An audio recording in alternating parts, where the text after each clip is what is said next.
Welcome to All About V Certs, the go-to podcast for busy teachers delivering NCFE Level 1 to Technical Awards. Hosted by myself, Rachel.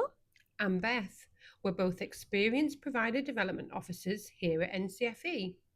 Each bite-sized episode is packed with practical insights, top tips, and expert guidance on all things V Certs, helping you make the most of your V Certs. Hi, I'm Beth, and welcome to Assessment Marking Made Simple, the podcast where talking teaching, assessment, and why marking doesn't have to feel like solving a mystery. And hello, and I'm Rachel. He once thought that giving everybody 10 out of 10 was a positive marking. Spoiler, it's not. Previously, I believed that awarding everybody full marks was a form of positive marking. I've since come to understand that meaningful assessment, particularly within the context of the VCERT, requires a more rigorous and evidence-based approach. Today we've got Andy Miller with us, Lead Assessment Solution Officer at NCFE, and the person who knows why levels of response grids are really important to teachers. Hi, Andy. Hi, Beth. Hi, Rachel. Great to be here. And yes, levels of response grids are designed to make marking fair, valid, and a lot less stressful. So, Andy, let's start with the big question. Why do we use level of response marking for NEAs? Great question. Level of response grids allow us to mark holistically.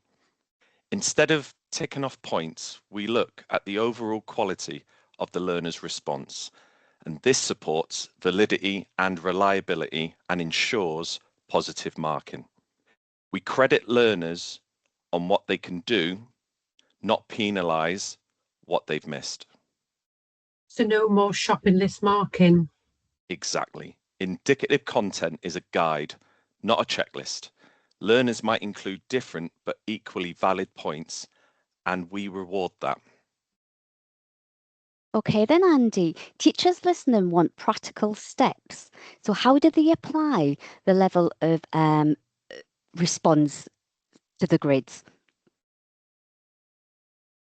Here's the process. Number 1, start bottom up.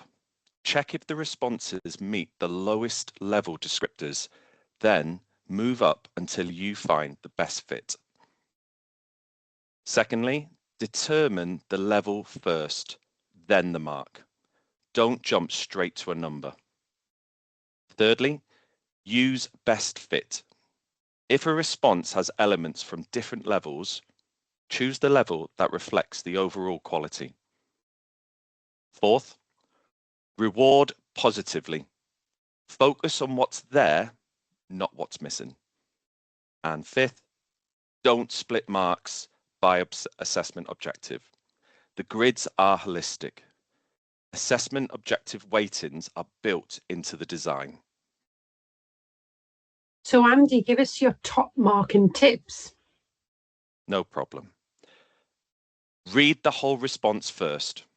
Don't judge on the first paragraph. Use descriptors, not gut feeling. They're your roadmap. Indicative content is a guide, not a script. Credit any valid response, even if it's not listed. Document your rationale. Moderators love clear notes.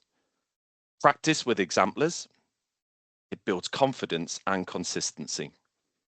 Avoid overmarking for neatness. Presentation matters, but content quality is key. Check for implied skills. AO1, AO2, and AO3 often show through AO4 tasks. Oh gosh, so let's make this a little bit more real. Can you give us examples of how this would actually work? Absolutely. Here's a task 1 example for creative design and production. The client brief is to design an eco-friendly shop window display inspired by arts and crafts or postmodernism. So a sample response of a limited level might look like this. My idea is a chair with flowers. It's eco because flowers are natural. Well, if we look at that, it's a minimal research. It has a vague link to the design movement, and there's no justification. For marking, this would be in the bottom band, as it has limited detail and lacks relevance. A sample response that would be a good level might look like, I researched arts and crafts and chose natural wood and hand-carved details. My design is a wooden chair with floral patterns to reflect nature. This meets the eco-friendly brief because wood is sustainable. So we have a clear link to the design movement, some justification, and basic material choice. For marking, this would fall in the mid-band, as there's reasonable application and some analysis. A sample response at an excellent level might sound like this. I explored arts and crafts principles and sustainability. My design is a handcrafted oak chair with organic motifs using FSC certified wood and natural finishes. This aligns with the client's eco values and the movement's emphasis on craftsmanship. I considered durability and environmental impact. Well, you can probably tell from that there's been a comprehensive level of research, strong justification, and detailed material choices. The marking here would be in the top band as it's highly relevant, detailed, and well justified. That's brilliant. So it really shows how quality, not quantity, matters.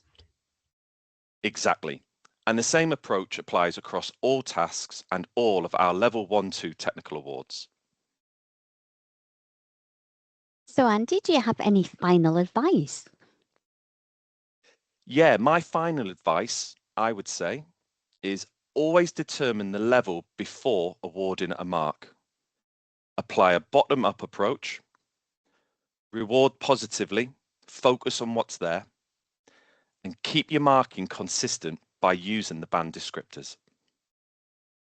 So the marking's less about counting the points and more about judging the quality. Exactly. It's about fairness and consistency. Andy, that's been brilliant. So teachers, remember, the level of response grids are your friend. Positive marking is the goal. And if in doubt, start bottom up. Thanks for joining us, Andy, and to all the teachers out there, keep inspiring the creativity in your marking with confidence. Thanks for having me. It's okay. And then just for all our listeners, a reminder of what we've got coming up. So in March, our Q&A will be covering key information. Our Q&A in May will be covering holistic marking, so further support on the marking. June, our Q&A will be prepping for 26-27, and make sure you check out our support page, because there's also the training dates with the moderation team for assessor training. Thanks everyone for listening. Bye. Bye-bye.